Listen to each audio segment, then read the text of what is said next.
Good evening, Niner fans. It is Tuesday night, and we are here, October 24th.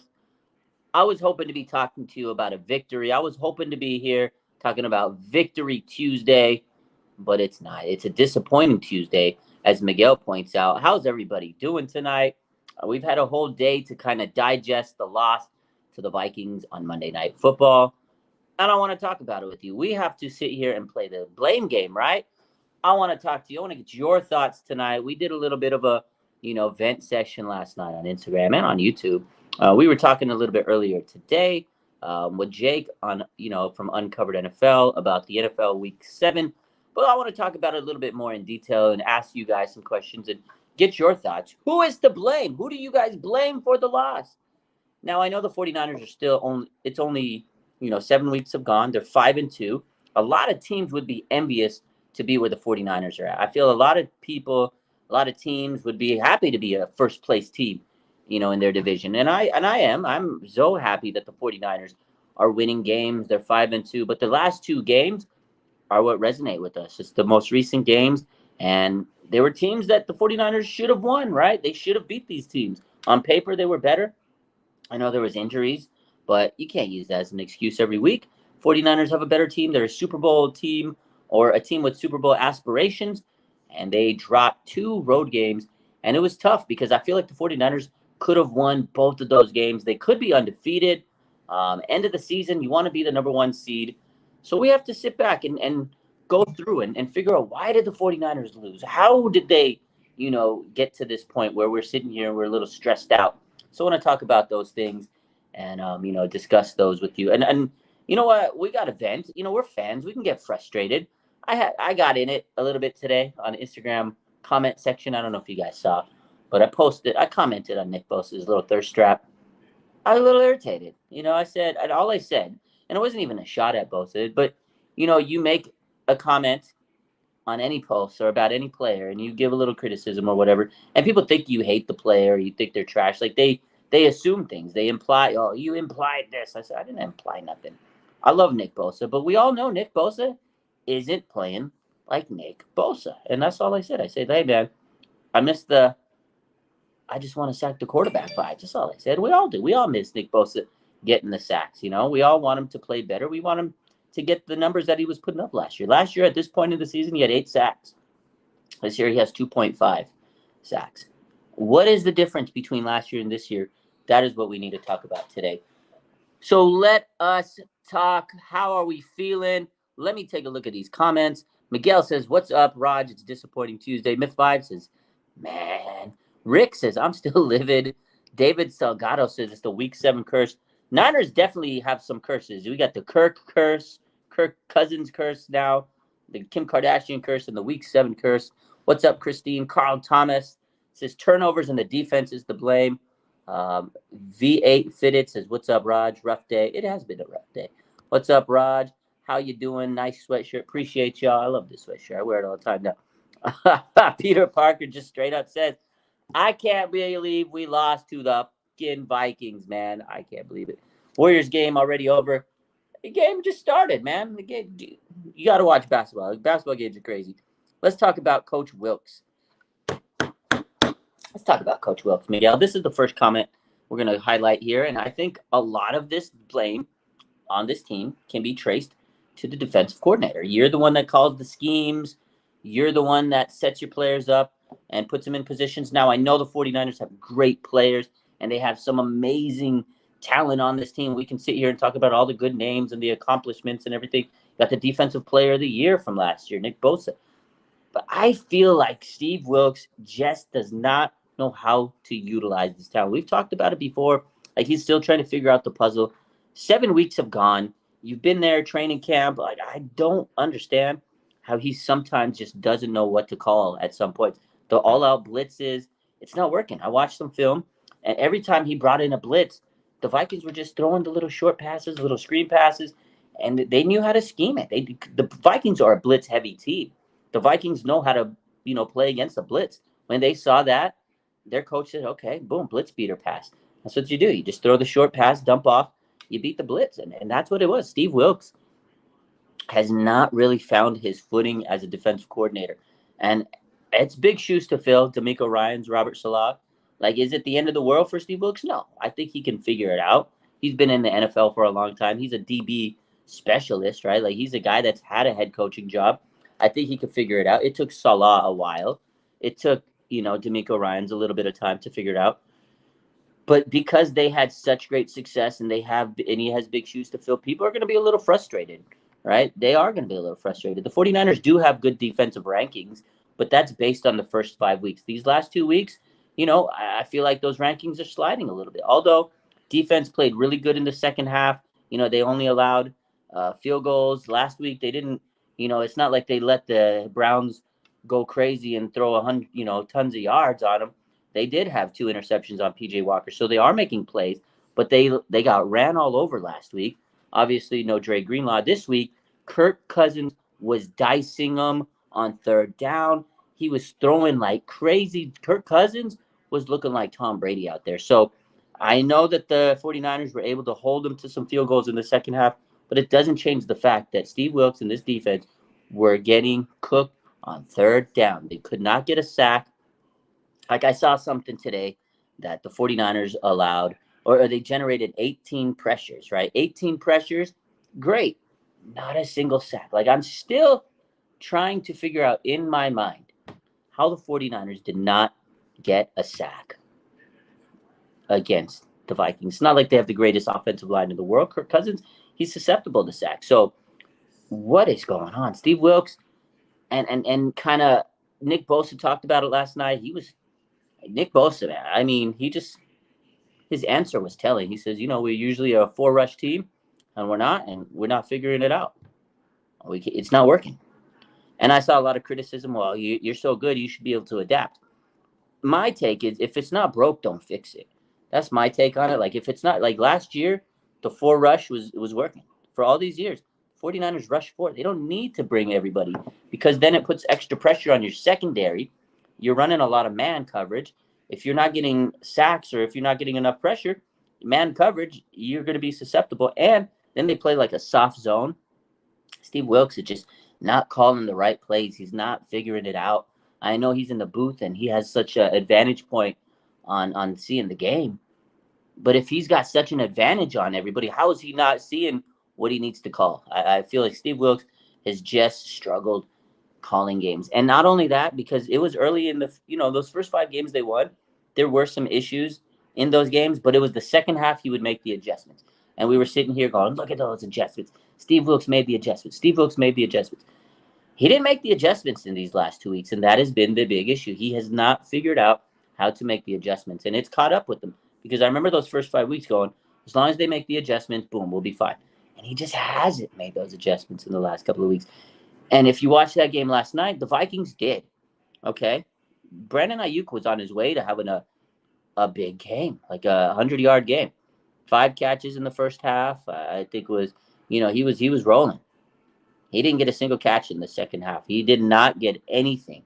He didn't do anything in the second half. He was open. I watched some film, but at the same time, he wasn't always there. He wasn't getting the ball. They were blitzing him. They adjusted. They covered him right, and the Vikings took him out of the second half. And it was frustrating. It was frustrating to see that, because nobody was stepping up. Kyle Shanahan, he just needs to. Also, let's talk about the offense. Right, we talk about Brandon Ayuk and not getting the ball in the second half. A shout out to George Kittle. He stepped up. They gave him some targets. But the 49ers were hell-bent on making CMC win this game for them. Put the team on the back kind of vibe.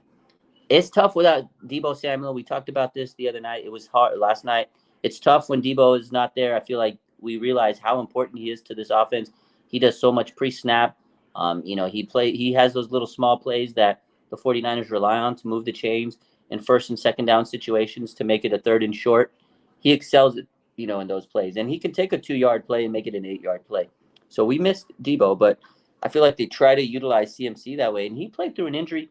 I do want to say this, like Kyle Shanahan, I don't know. I don't like the fact that he only gave Elijah Mitchell 1 carry for minus 1 yard, and then no carries to Jordan Mason. Now, I love Christian McCaffrey. I think he was amazing. Put the team on his back, and he was playing through a rib injury, oblique injury. So I give him so much credit. The guy's a warrior. But at the same time, if he's playing through that injury, give him a break. Give him some help out there. That was tough. Tough to watch. Tough to watch. Miguel says, "What's Kyle's problem? Why did he use CMC all game?" That is what I kind of segue to. Is I don't know. I think Kyle just so stuck on Christian McCaffrey because again, Christian McCaffrey's better than any player at running back the 49ers have ever had with Kyle Shanahan. Like it's no slight to anybody. Matt Breida's been good. Raheem Mostert, Jeff Wilson. Like they've had talented players. Elijah Mitchell, but not a single one of them is as good as Christian McCaffrey. And he does so much. He's so good. He can play the Debo role. The pre-snap motion. He could do so much. He could catch like a receiver. And I feel like Kyle just needed to lean on him because he doesn't have Debo Samuel in his locker or in his roster right now. So it's tough. It is tough because I feel like Kyle, we see that he relies on Debo Samuel a lot. I think that was the biggest takeaway on offense that I saw. So Big City Man says Kyle's trying to prove the money is worth it for CMC. No other reason. Yeah, he played through a tough little injury. CMC's he's a dog, man. I love CMC, man. I know he had the fumble, and that was a frustrating part of the game. That was definitely, we're going to talk about why did the 49ers lost. Like that was definitely one of the momentum killers. That fumble was huge. It was ugly. It was ugly. That fumble put, really hurt us because it was early in the game. The 49ers ripped the ball out, interception, Mooney Ward, interception. If the 49ers score that touchdown on that drive and not turn it over, it's a whole different story. But again, after that, the Vikings ran down the field 90 yards and scored. Momentum killer for the 49ers, and they gave all the momentum to the Vikings. There was a few of them. Before halftime, the touchdown that Addison had, ripped it out of the hands of Mooney Ward. It was a gamble, to bring the blitz. It almost worked. But at the same time, it wasn't the right call because you gambled. If you bring everybody down and you leave the cornerback wide, one-on-one with the receiver, if the receiver makes the play on the ball, he's wide open down the field. There was no safety help, and Kyle was not happy with that call. So a couple of plays here and there really gave the 49ers a lack of momentum, and it gave the momentum to the Vikings. So those were some of those plays. And then, of course, we got to talk about Brock Purdy. I mean, Brock Purdy wasn't perfect. He played good through 3 quarters, but he folded in the 4th quarter. Where have we heard that before? As much as I love Brock, I'm not going to sit here and say that he didn't, lead to this loss last night. He did have a horrible 4th quarter, 2 interceptions. He's young. Players make mistakes. We've seen Josh Allen, Justin Herbert make mistakes in clutch time, but this is one of the first opportunities Brock has had in that moment. He's got to learn from this. It was a tough position to be in, and, he folded in the pressure. He made a bad read. He called himself out. He took accountability. Let's hope he learns from it. They had no timeouts. They were, 2-minute drill, and the ball movement, they were moving the ball down the field. It was the clock management. Clock management was just not there. I mean, even Kittle was looking at him like, we're going to clock the ball. Like that whole sequence was just bad. So I feel like Brock definitely struggled in crunch time. And last week was different because he moved the ball effectively. They were getting it down. He put the team in position to win a game. Moody sold, obviously. But that right there hurt him. Brock Purdy throws 2 interceptions. They had opportunities to win this game. And again, the 49ers could have won both of these games that they lost. So it's not like the end of the world. They have the opportunities. They have chances. It's just small things here and there that they're doing to shoot themselves in the foot. Gabe says, let's blame Moody and Debo and Trent. Well, I can't blame Debo. He didn't play. He got hurt. Trent Williams not being there was huge. So let's talk about Trent Williams' absence. The offensive line. Offensive line was a huge factor. I think the Vikings generated 18 pressures. I know they only got 1 sack, but that was a huge killing play. Hunter comes off. Brock Purdy just gets rocked. Killed the drive momentum. They were putting in so much pressure. Colton McKivitz, man, this guy allowed 6 quarterback pressures. He was getting manhandled. And the thing is, Colton McKivitz has just not been effective this year. One thing that Mike McGlinchey was actually good at was run blocking. Colton McKivitz has not been great at run blocking. So when they run to the right, it's not effective. Usually they're okay. We'll just run to Trent because he's so good at run blocking, and they have Aaron Banks there. They didn't have Trent Williams. They were having a tough time running to the left, so they tried to run to the right, and obviously it doesn't work to begin with, so it wasn't working. So Colton McKivitz, man, he has been a liability, and again, having him and Jalen Moore together was just an awful duo at offensive line, and that's something they have to address. We've said it many times. They have to address this offensive line, and Colton McKivitz was not effective last night, and it's a problem. They tried to play the cheap game. They tried to go the Walmart offensive line route to save money. I think Colton McKivitz definitely has not lived up to what they were hoping to. He's not been solid on that right side. It's been a struggle. It's been a problem. And Brock Purdy's had a lot of pressure over the last couple of weeks. So Throwback says, I don't understand why Kyle and Lynch have faith in Colton McKivitz.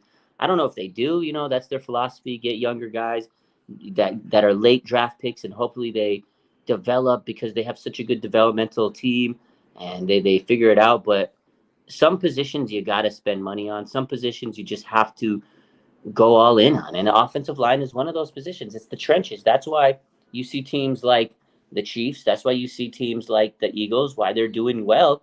They have such good depth and players in the trenches. Like, let's be honest, the Eagles are a really strong offensive line team, and that's why they win games. That's why they're effective. They can protect, they can operate the run game. And the 49ers, you would think, because they're such a good run-heavy team, that they would bolster that offensive line, but they got to cut corners. They signed so many big players to big money. That's where they got to cut money at some point, and I feel like they take a little bit off on the offensive line. That's where they cut the corner at, and I feel like they don't put a priority. They don't prioritize offensive line. I said it years ago about cornerback position. They don't prioritize cornerback. They still don't, and now they definitely don't prioritize offensive line. So tough. Offensive line has been an issue. I want to get to this comment, though. There was a comment that said, like, what about Brock's arm? Is it okay? I know he didn't get hurt or anything last night. We're not talking about an injury. But he is coming off of surgery. I feel like not a lot of people are talking about this. This is something that I'm kind of starting to think about. Like, nobody's saying, how's Brock doing? This is 7 weeks down into the season that have passed. He had a big recovery off season where he had to rehab. He had to go through the surgery, rehab, all that stuff. Is he fatigued? Is he tired? Who knows? We don't have a lot of research. We don't know what really goes into this injury, right? He had the torn UCL, and then he had the, the repair and all that surgery that he had. Like, we don't have too much statistics to back up how quarterbacks do. How's he feeling? How's the arm feeling? How's the elbow feeling? So maybe that's a factor. Is he throwing? Is he starting to make mistakes because he's a little tired? I don't know. There's no other there's no real information. Because again, these were the two bad games that Brock Purdy's had. Is he a little fatigued? Is he a little tired? That'd be interesting to, kind of gauge. But it is two games that he's had a tough time down the stretch. He played really good in those first three quarters again, but fourth quarter, man, that's money time. That's money time, and you got to be able to step up and make the plays, man. If you're going to be a money quarterback, you got to play good in money time. So, my man, 49er Minded, what's up, baby? What's up? He says, I wish we got DeJuan Jones in round 3. There's a lot of players I wish we got around 3. But, of course, 49ers took a kicker, and that kicker has a lot of pressure on his shoulders. Jake Moody, man. Let's talk about Jake Moody. I feel bad for this man. Every time he goes up there and kick a field goal, it's like a pressure-packed situation. I feel like there's tension. I feel like my anxiety is kind of heightened. I feel PTSD. It's a stressful situation when Jake Moody's up to kick. He made a 55-yarder.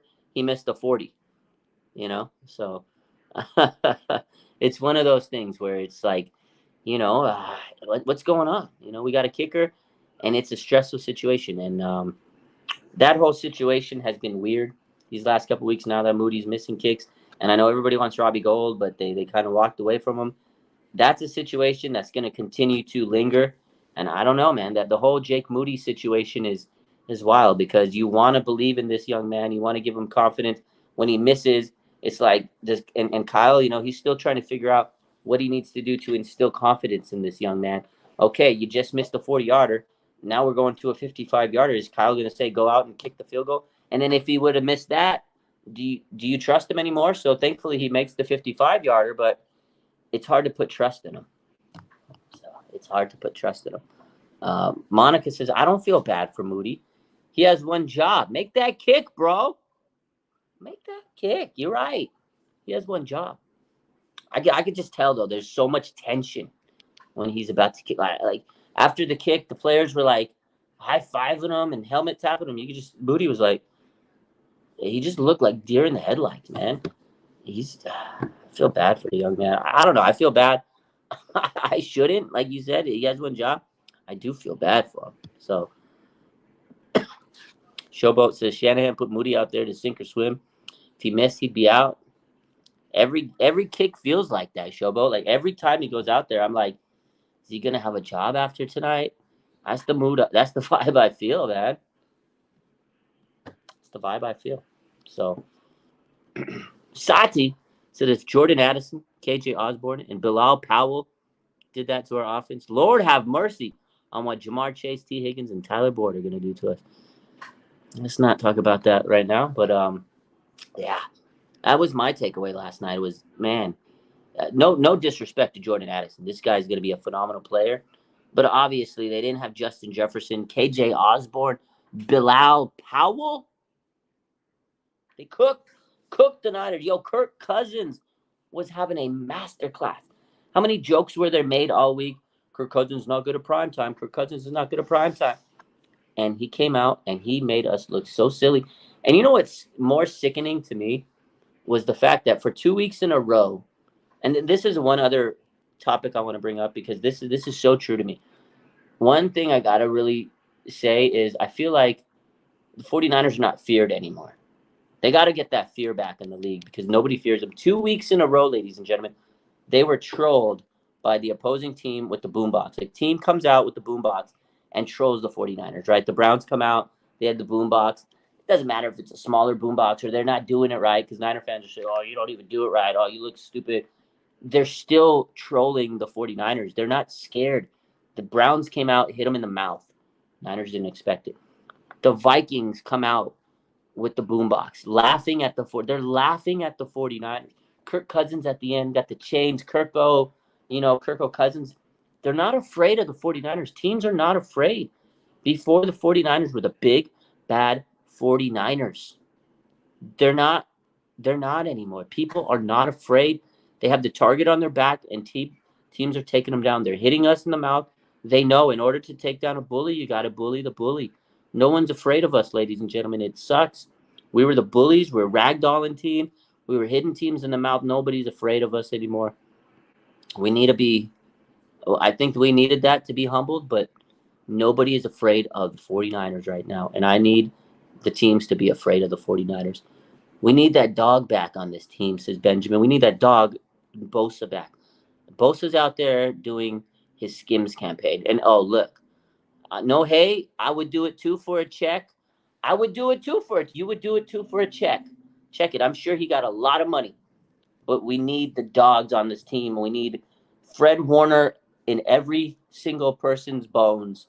We need a Fred Warner at every position. Like, yo, shout out to Fred Warner, man. This guy, he brings his hard hat every single week, win or lose. And that's what I tweeted today. I said, win, no matter the outcome. I know the 49ers lost, but shout out to Fred Warner, man.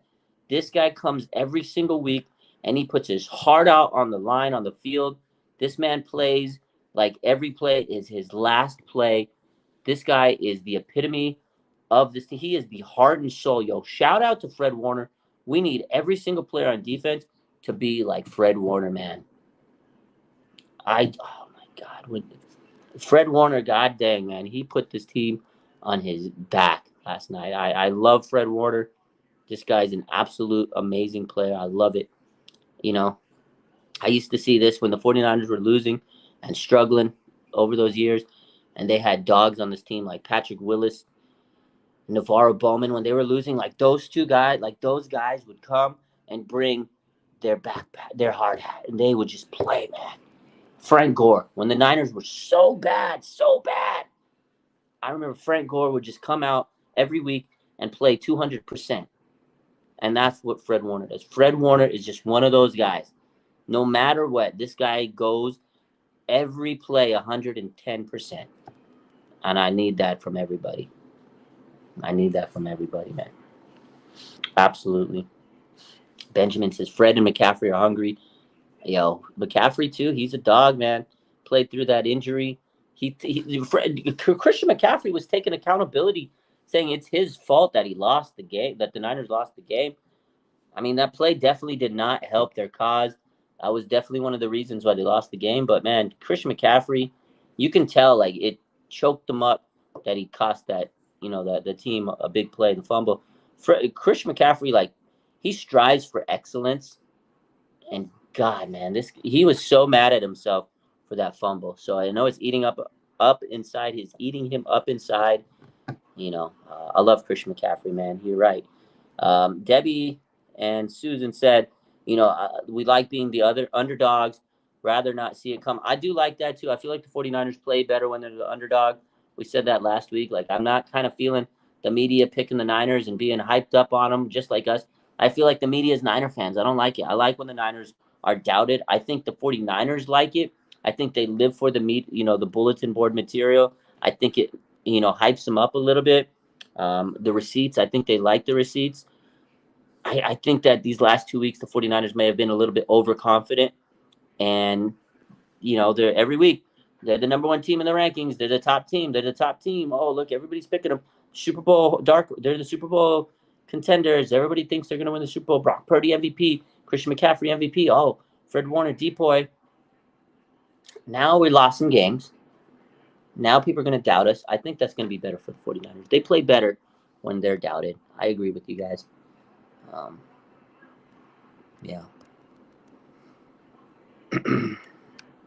Let's see. Let's take a look at some of the comments.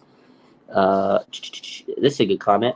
Sati says, this team has to look themselves in the mirror and fix the issues. Otherwise, ain't going to even sniff a Super Bowl. Way behind Philly. If they play Philly, and we will get them all. Yeah, right now, if the 49ers play Philly right now, I don't know how it would go. I don't think it would be pretty. I don't think it'd be the outcome we want right now, the way they're playing right now. I mean, but that Philly game's week 13. There's so much ball that's going to happen. We'll see what happens by the time that comes around. Who knows where both teams are going to be. But, yeah, 49ers have a lot to fix. We talked about it. Defensively, the scheme's not working. Defensively, they're not playing. They're not making smart calls, right? We've talked about Steve Wilks. Steve Wilks has been a liability as as a defensive coordinator. Pass game has, been a little shaky over the last couple of weeks without Debo. We talked about that. Definitely, offensive line has been a struggle. And I feel like Kyle relies on certain players too much. CMC, Debo, when they're not 100%, it really throws things off. So, yeah, 100%. The 49ers need to do a lot of soul searching. I think they will. I think they got a little confident over these last 2 weeks. But I think, they can regroup, refocus, and Cardinals will be or not the Cardinals, sorry, the Bengals will be a tough matchup. But I think the 49ers can beat them. It's not like the Bengals haven't lost games this year. It's not like they're the greatest team in the world. Joe Burrow struggled a little bit. 49ers got to get to them. They got to get the sacks, man. They cannot stop. They cannot keep doing what they've been doing, is not getting quarterback sacks. You got to make the quarterback uncomfortable.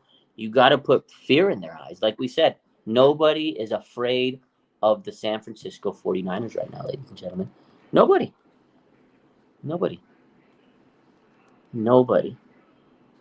Debbie says 0 sacks with these players is embarrassing. Yeah. I was surprised. I was so surprised. What's the problem? Is it the scheme? Is it the players? I mean, it's a lot of the same players. But we will talk about this and I said this in the offseason. I took a lot of heat from people when I said, look, the 49ers need to bolster their defensive line. They need to go get more. Even when they got Hargrave, I still said they needed more edge rushers. More. Feed me more. I said, go get, Ngakwe. Go get him. Oh, well, they didn't. I said, Clowney. Somebody. Go get somebody. Edge rusher. And they didn't get any of those guys. They went and got Clelin Ferrell. Oh, okay. We got Chris Kasurik. He's just going to make them great. He has it. Clelin Ferrell never lived up to his draft type, draft stock in the Raiders. He's been bad. They went and got Austin Bryant. He's been on the practice squad. He had some injuries. He has always been limited by injuries through his career. Everybody said Drake Jackson. They said Drake Jackson. And I kind of pushed back on Drake, and I said, listen, he's got to prove himself. He's got a lot of pressure. They took him in the second round last year, and Kyle kind of threw him under the bus last year and said, hey, look, you're not strong enough. You're not strong enough. You're not strong enough. Get stronger. Kyle didn't play him. For part of that season as the season went on last year because he wasn't conditioned enough. Kyle basically sent him a message and said, get stronger. And everybody was saying, okay, Drake Jackson's going to break out.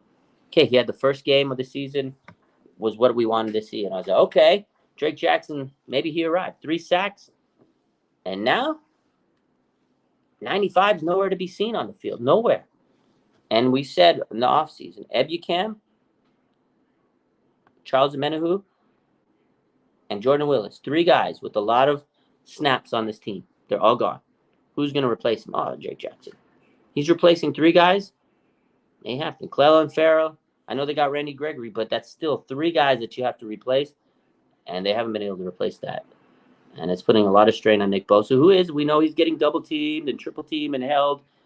Regardless, T.J. Watt, Myles Garrett, they're getting the same type of holds and double teams, but hey, they're figuring it out. Nick Bosa still doesn't have any help on the D-line. Hargrave is great, but Arik Armstead, listen to me. Arik Armstead, and I like Arik Armstead. He's great in the trenches. I know he's good against the run. He's good in the interior. He was holding his hips, standing around at times. Arik Armstead needs to pull his weight. But Tej is right. 49ers have to fix the defensive coaching style. They're used to rushing 4. And they're blitzing everybody. They're blitzing all in. The Niners aren't used to that.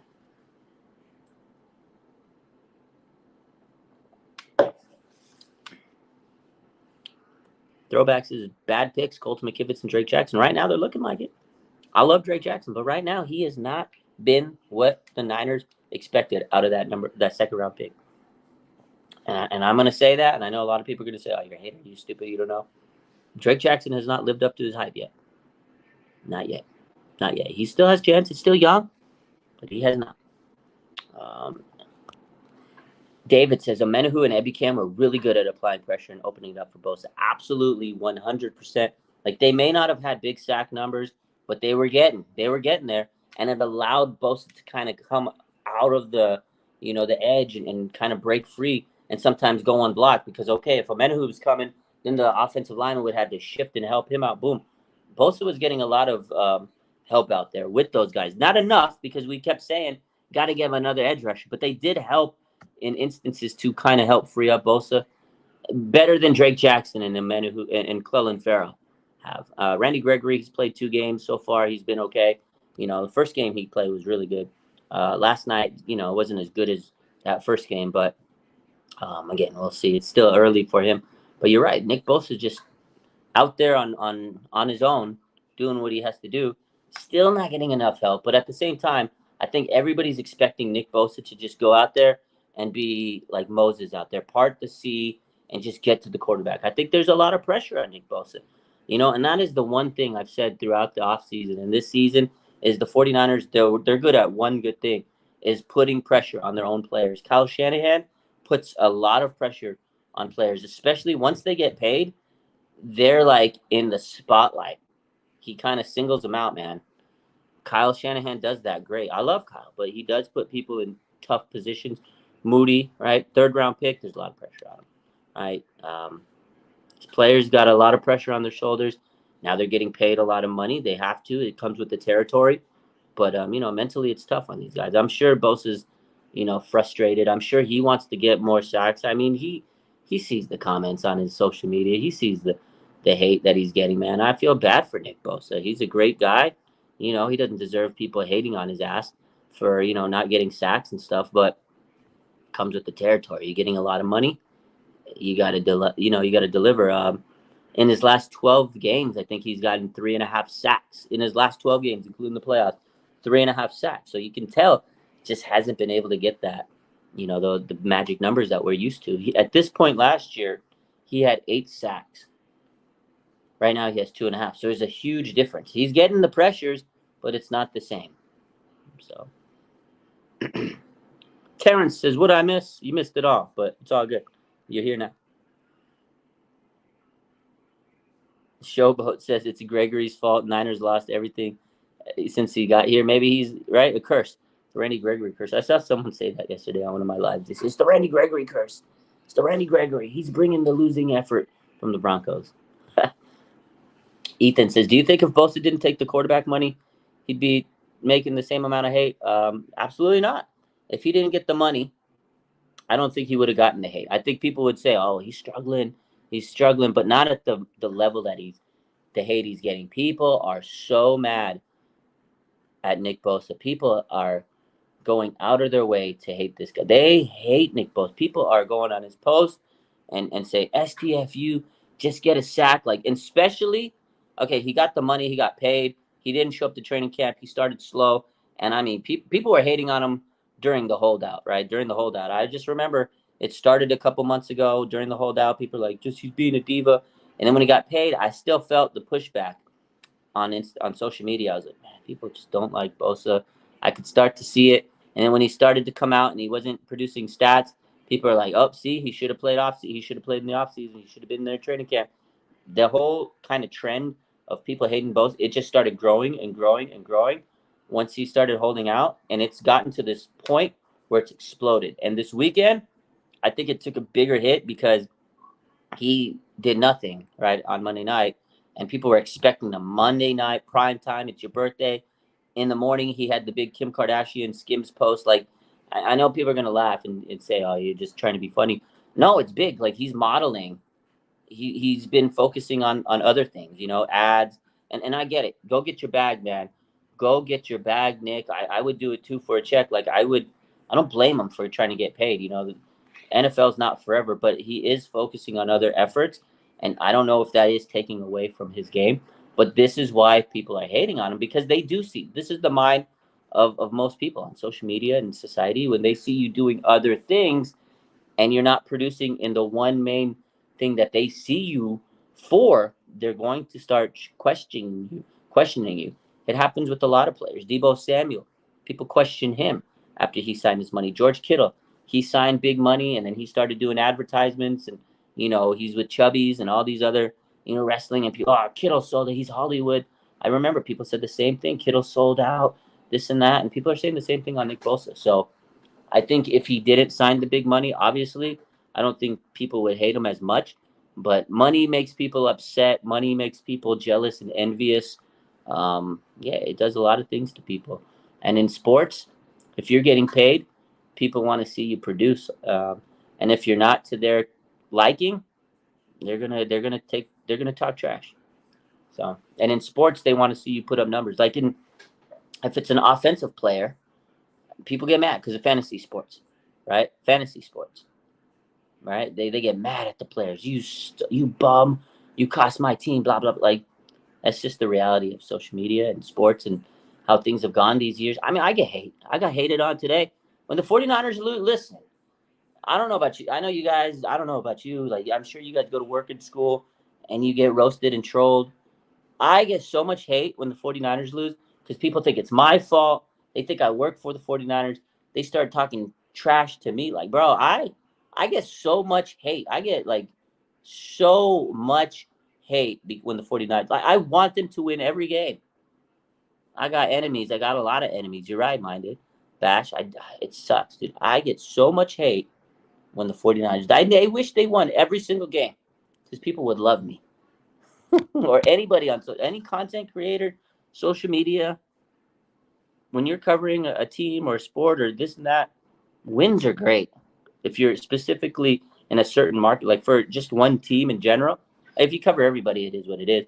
But the teams that are not good or doing well, their fans are going to attack you. But when you're singling out one team, man, the hate is wild.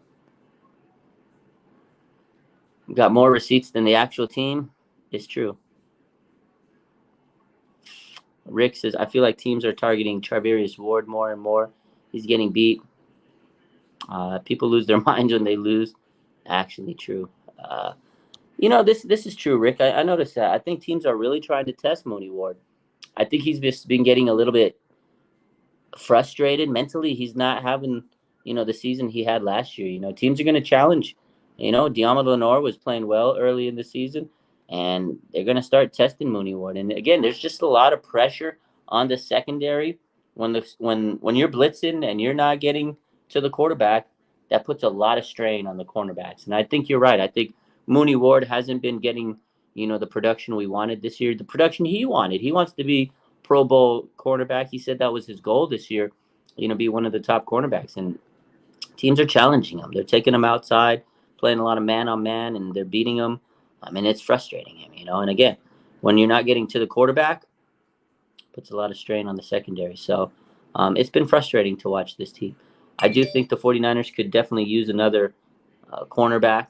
We talked about that. I mean, hopefully they make some trades, but I mean, who are they going to get? If they go and get Jalen Johnson, okay, you can put Mooney Ward and Jalen Johnson on the outside, and then you can put Diamo Lenore in the slot, right? I feel like that might be the best case scenario, but we'll see, man. It's been tough. It's definitely been frustrating to see over the last couple weeks. But again, it's still a 5-2 team. But overall, I guess to me, the scheme has just been letting them down and lack of second half adjustments. So Frank Tom Ocean says, I'm hoping we go big on a trade to boost us like last year. I hope we do too, Frank. I honestly do. I really hope that they make a massive trade, but who knows? You can't count the Niners out. They're always going to do their due diligence. I'm not going to say no because last year the CMC trade, if it taught us anything, it taught us that 49ers not afraid to go in if they need to. So we'll see how they respond this week and how they play against the Bengals because the Bengals game is right before the trade deadline. If they lose, I think they're going to make a massive move. If they win, maybe not as big of a move, but just depends on how they play against the Bengals. I think this game is a monumental game. It's a must-win game. It absolutely is. You cannot lose 3 games in a row. I mean, I know the 49ers were 3-4 last year at this point, and the Niners are 5-2. So it's way better to be 5-2 than 3-4 at this point right now in the season.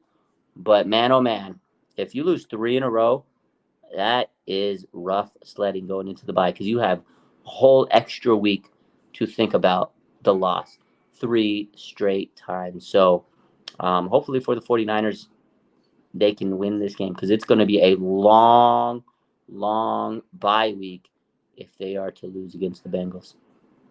So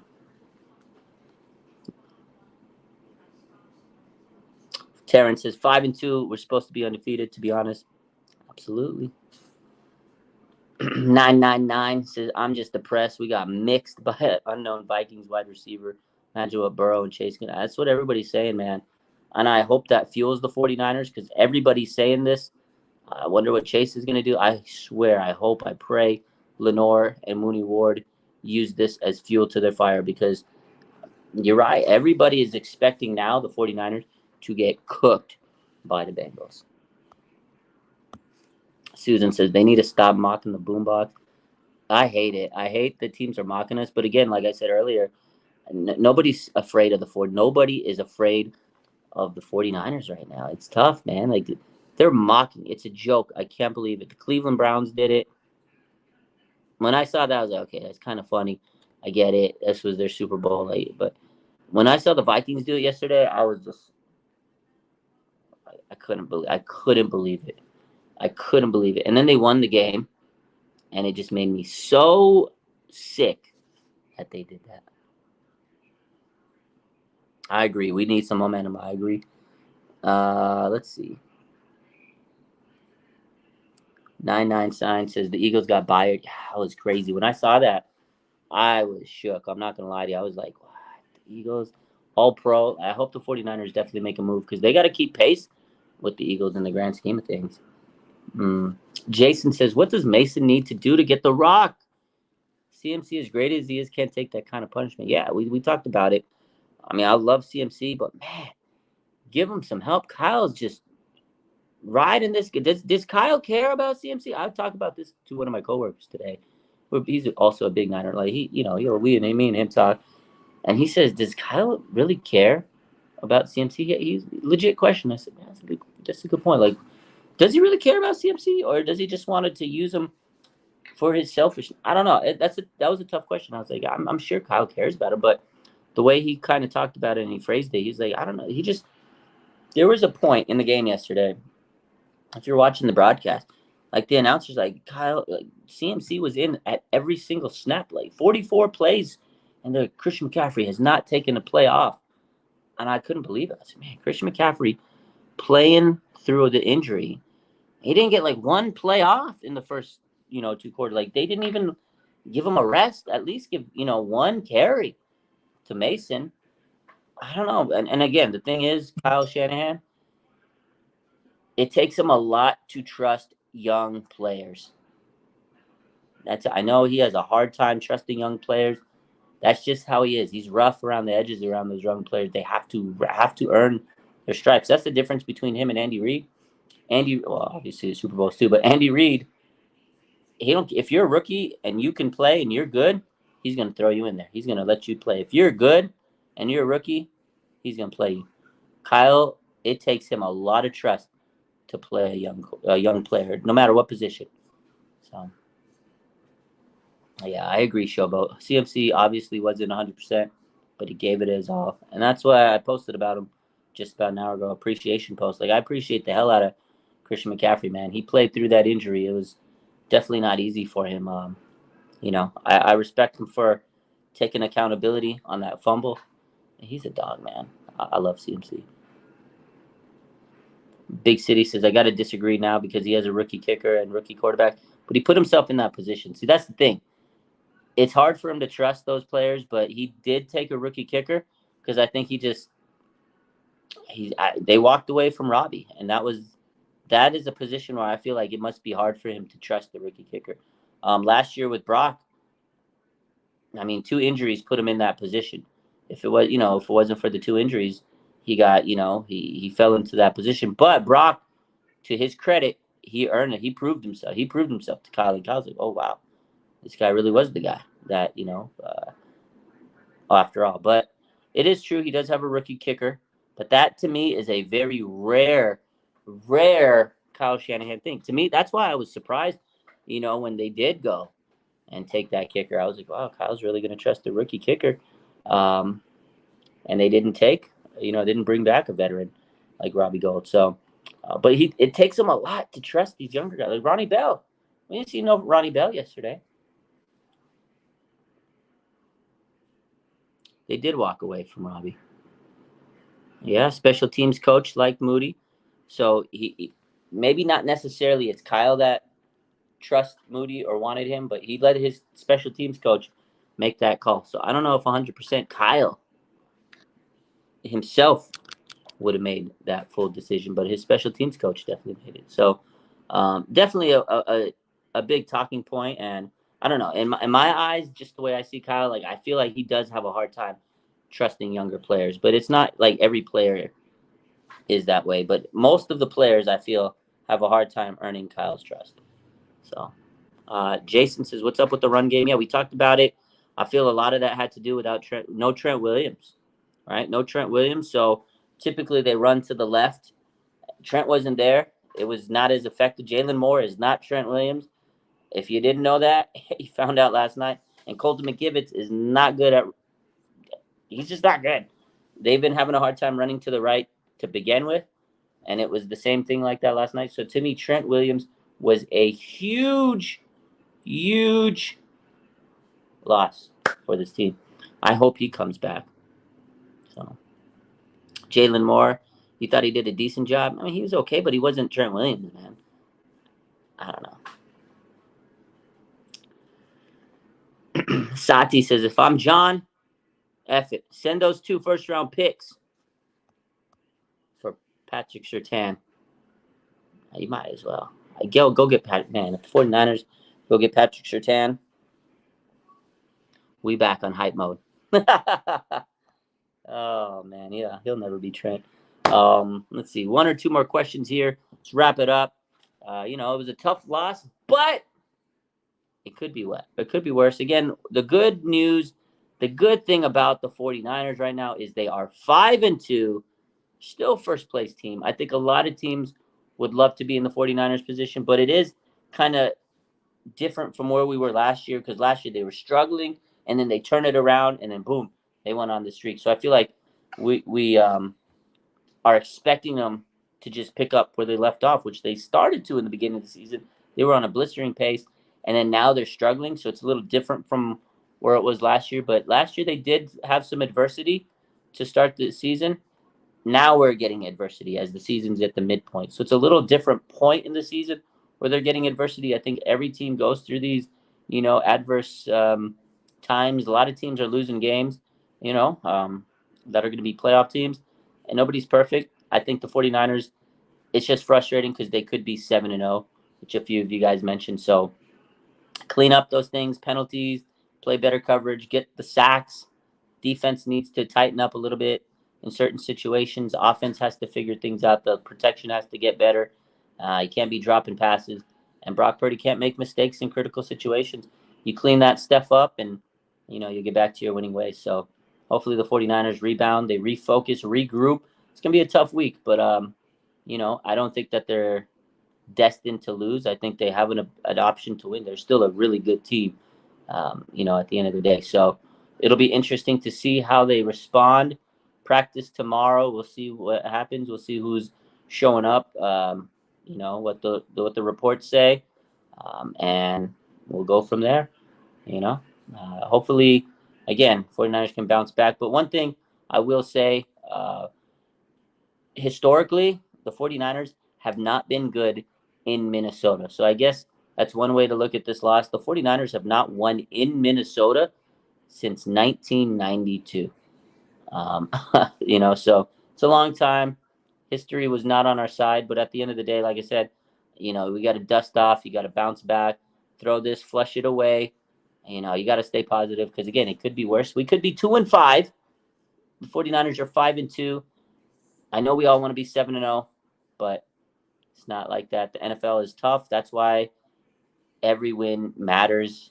Let's hope they can bounce back and get back on the winning column. So, yeah. Showboat says Monday Night Football, you're not ready. Definitely says a lot about this team and the preparation. So they got to look in themselves in the mirror. We said that this is a soul-searching type week. They got to really look in the mirror and say, what the hell, dude? You're right. Absolutely right. Definitely something they got to figure out. Mario says, is there any chance Debo will play Sunday? Absolutely not. He is not playing this week. They already ruled him out from last week and this week. Then they get the bye week, and we'll see how he does after the bye. But for now, for sure, he is not playing against the Bengals. That's another tough blow for this week. But I hope Trent Williams can come back because I feel like the 49ers stand a much better chance if they get Trent Williams back in the game. So we'll see. We'll see what happens. Hopefully Steve Wilkes can figure things out and adjust and get this D-line cooking because he's just not using this D-line right. They're blitzing too much. It's not a really heavy blitz type team. Again, they're supposed to be a 4-rush team, and I just don't think Steve Wilkes understands how to utilize the talent on this team, which is crazy. He has all this talent. He's sitting there in this mansion of, this riches. He's sitting there. He's like Scrooge McDuck. You remember you guys watched DuckTales and Scrooge McDuck, the big safe, all the money. He's swimming in the money. Remember Scrooge was take laps in all the gold coins. I feel like Steve Wilkes is sitting there in this big pool of money, and he doesn't know what to do with it. And that is why the defensive line is not cooked. He doesn't know how to utilize it right. Doesn't know what to do with it. It's sitting there in his hands, and he just doesn't know how to utilize it right. It's too much talent for him. That's what it is. That's what it feels like. He's got to figure it out. He's got to adjust. Anyways, he's got to figure it out. You guys have a good rest of your night. I appreciate y'all. Make sure you hit that like button. We're close to 1,000. Did we hit 1,000 on this channel? Let me see. I know we're close. I want to say I appreciate all the support on this YouTube channel, man. I know it's been a grind for me to get back. YouTube is what it is, But we've been trying my best to build this page back up. Let me see. We are at 997 subscribers. We are so close to 1,000. I appreciate the support, and you guys have a good rest of your night. Take care. Let's hope 49ers bounce back this week. I'll talk to y'all tomorrow. I love y'all. Tomorrow show with Aaron, First Take 49ers. Thursday, we'll do something. And then Friday with my boy Bash from 49er Minded. We got a show Friday, Prediction Friday, preview show. We'll be talking about the Bengals. We'll make our predictions. And Saturday, get to rest. And then Sunday, back at it, game day. Then we got a long week. We got to buy. So I love y'all. Have a good night. Make sure you hit that like button. Bang, bang. Niner gang. I'm going to go watch the Warriors now.